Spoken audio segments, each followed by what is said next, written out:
Hi students, स्वागत है आप सबका.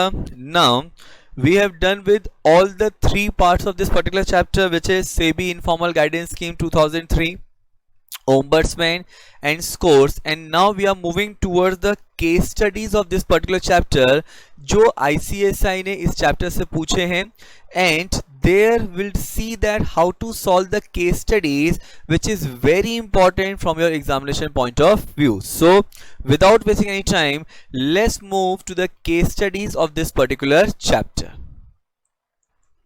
So students, now we are moving towards question number 26.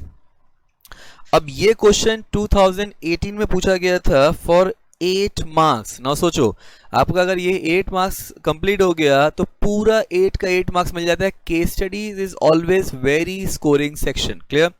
अब तो क्वेश्चन क्या दिया है, ध्यान से क्वेश्चन पढ़ेंगे और समझेंगे and then will answer the question. देखो, अगर आपने पहले के तीनों पार्ट्स कंप्लीट कर लिए हैं, if your concepts are clear, then you can easily answer the case study. It is just that we need to know how to present the case study. So क्या लिखा है?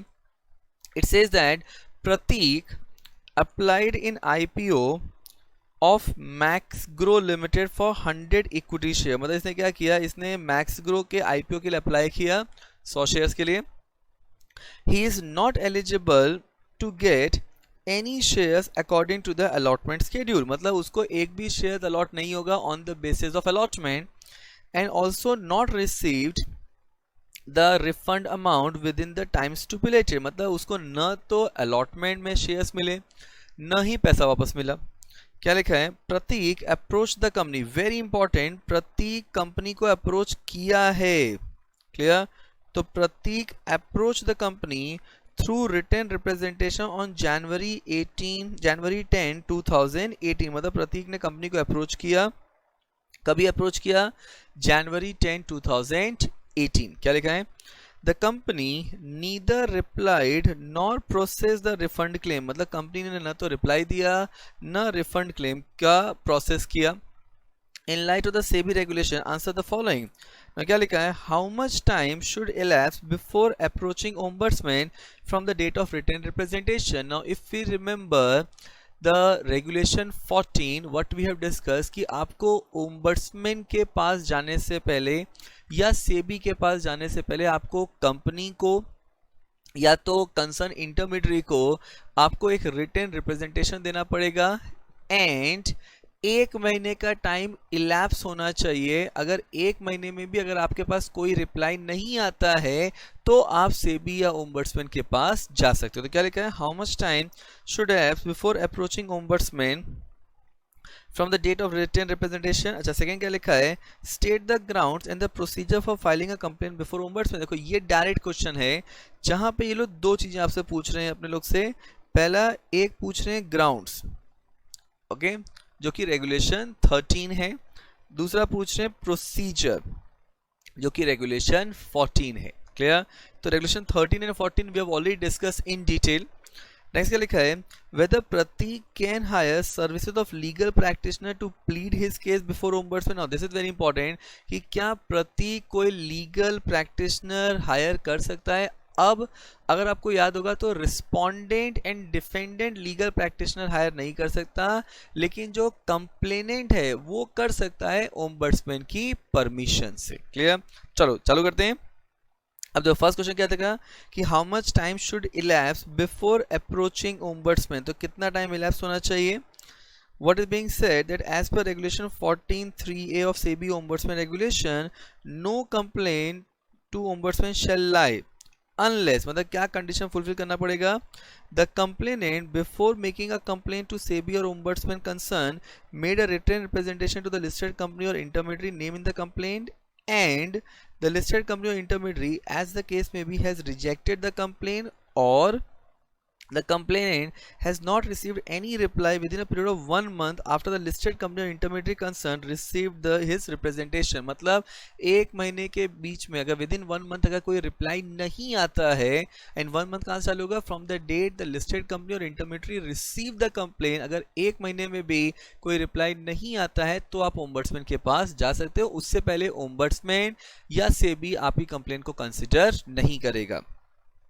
तो क्या लिखा है? तो कंक्लूजन क्या आएगा In this given case, Pratik has approached Maxgrow Limited through his written representation on January 10, 2018. मतलब इसका 1 month कहाँ से चालू होगा? January 10, 2018 से. And since Pratik has not received any reply from Maxgrow within a period of 1 month from January 10, 2018, and therefore after the expiry of 1 month from January 10, 2018, Pratik can approach to Ombudsman. मतलब प्रतीक ombudsman के पास कब जा सकता है? After the expiry of 1 month from January 10, 2018. Done. हो गया. अब देखो सेकेंड क्वेश्चन क्या दिया है कि state the grounds and procedure for filing a complaint before ombudsman. ना ये बेसिकली इन लोगों ने डायरेक्ट क्वेश्चन दे दिया है जिसमें आपको ग्राउंड्स में रेगुलेशन 13 को कवर करना है and when we talk about the procedure यहाँ पे regulation 14 कवर करना है what we have already discussed in detail under the analysis note as well as under the main notes. Clear? अब देखो थर्ड क्वेश्चन क्या दिया है ना. थर्ड क्वेश्चन में what they are saying that क्या प्रतीक whether Pratik can hire service of legal practitioner to plead his case before ombudsman. क्या प्रतीक legal practitioner को hire कर सकता है? Now if we remember regulation 19 which talks about कि evidence act ombudsman की proceeding में apply नहीं होता, उसमें क्या लिखा था कि as per regulation 19(3) of SEBI ombudsman regulation 2003 no legal practitioner shall be permitted to represent the defendant or respondent. मतलब defendant और respondent को legal practitioner represent नहीं कर सकता at the proceeding before the ombudsman except मतलब किसको represent कर सकता है? where a legal practitioner has been permitted to represent the complainant by the ombudsman. मतलब किसको represent कर सकता है? complainant को represent कर सकता है लेकिन किसको रिप्रेजेंट नहीं कर सकता? डिफेंडेंट एंड रिस्पोंडेंट को लीगल प्रैक्टिशनर रिप्रेजेंट नहीं कर सकता. तो कंक्लूजन क्या लिखा कि in this given case Prateek being the complainant and not the defendant or respondent and therefore can hire the service of legal practitioner to plead his case before ombudsman with the permission of ombudsman. Done. पक्का? तो यहाँ पे आप लिख सकते हो चाहो तो कि विद द